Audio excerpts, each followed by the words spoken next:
Poštovani gledatelji, dobar vam dan u vijestima. Brodsko-posavska županija 6. godinu za redom provodi projekt uvođenja pomoćnika u nastavi za djecu s poteškoćama u razvoju. Ove godine uz 50 pomoćnika u nastavi u drugom polugodištu u projekt će biti uključeni i stručni komunikacijski posrednici. Oni trenutno prolaze edukaciju za znakovni jezik kako bi bili osposobljeni olakšati praćenje nastave gluhim i nagluhim učenicima osnovnih i srednjih škola. Ukupno 6 komunikacijskih posrednika radit će u 6 škola.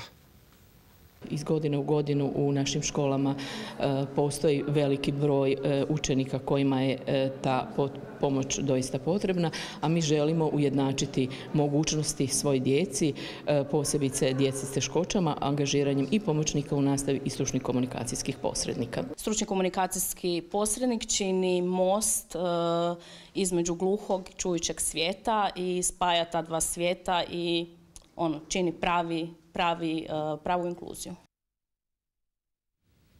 U Bjelovaru je održana 3. po redu BIT konferencija. Ovaj skup okupio je brojne predstavnike renomiranih tvrtki i znanstvenika iz područja informatike i računalne tehnologije, a sve kako bi predstavili nova dostignuća i tehnologije koje polako kucaju i na naša vrata.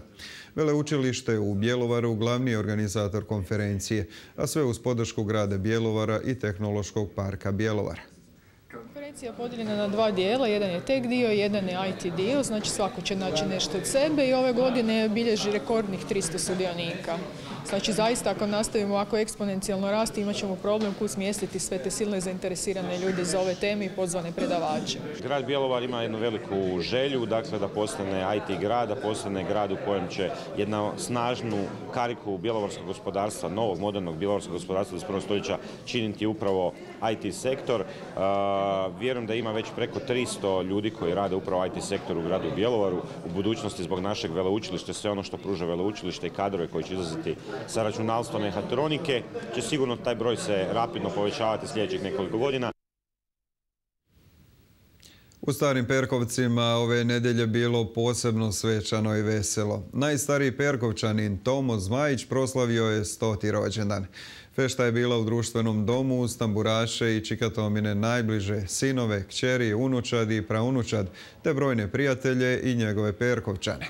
Čika Tomo Zmajić je poznati svirač, dugogodišnji orguljaš i zborovođa u mjesnoj crkvi, a bavio se i poljoprivredom na velikom imanju koje je ostavio u nasljeđe sinu i unucima. Rođen je 15. prosinca davne 1919. godine. Nadživio je brojne državnike, pape i kraljeve. Ne da se zubu vremena i kaže dobroga i zdravlja. Odlično se osjećam, a zbog toga što vidim takvu mladež oko mene, što vidim dosta toga svijeta mladog. Pa to mogu biti samo slatki, dragi prijatelji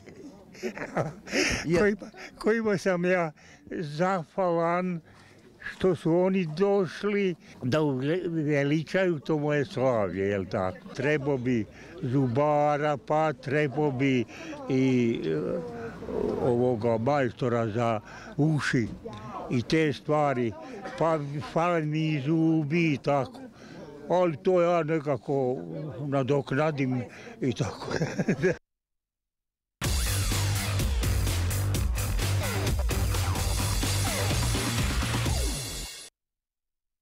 Ovoga vikenda u subotu 21. prosinca počinje prvi dio ovogodišnjeg 25. božićnog malonogometnog turnira. Ove godine turnir se igra dan više nego prošle, dakle 8 dana te u 9 kategorija. Biće ovo 4. godinu za redom kako malonogometni klub Brod 035 organizira božićni malonogometni turnir. Za nastup kod seniora kotizacija po ekipi je 1000 kuna, dok su prijave u tijeku i traju sve do srijede 18. prosinca do 18 sati. Izvlačenje skupina po kategorijama je sutradan u dvorani Vijuš u kojoj će se i igrati ovogodišnji turnir. Kao što smo prijašnjih godina imali dosta kvalitetan turnir, nadamo se da će ove godine biti još kvalitetniji. Želja nam je da što bude domaćih ekipa što više, da jednostavno imamo domaće momke i kažem, kao i uvijek i ove godine imamo spoznaje da će doći dobre ekipe, da će doći ponovo par ekipa iz Bosne i Hercegovine. Imamo čak i najavu da će doći ekipa ili u najmanju ruku pojedinci, reprezentativci iz Srbije.